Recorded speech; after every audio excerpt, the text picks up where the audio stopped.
আসসালামু আলাইকুম। আজকে জানবো চোখের ড্রপ ব্যবহারের নিয়ম। আমাদের অনেকেরই চোখের সমস্যার জন্য চোখের ড্রপ ব্যবহার করতে হয়। সেই ক্ষেত্রে কিছু সতর্কতা অবলম্বন করতে হবে। চোখের ড্রপ ব্যবহারের আগে ভালো করে হাত ধুয়ে নিতে হবে। প্রথম যেদিন ড্রপের ক্যাপ খোলা হবে সেদিন বোতলের গায়ে তারিখ লিখে রাখতে হবে। কারণ ড্রপের মুখ খোলার পর ১ মাসের বেশি ব্যবহার করা ভালো না। ড্রপের মেয়াদের শেষের তারিখ দেখে নিন।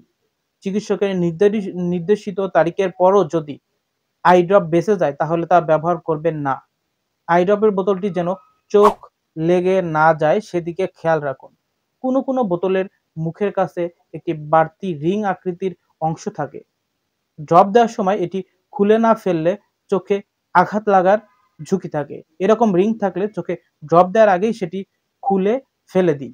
এতে করে চোখে আঘাত লাগা থেকে চোখ ভালো থাকবে। আশা করি যারা চোখে ড্রপ ব্যবহার করেন তারা এই নিয়মগুলো মেনে চলবেন। সবাই ভালো থাকুন, সুস্থ থাকুন। ধন্যবাদ।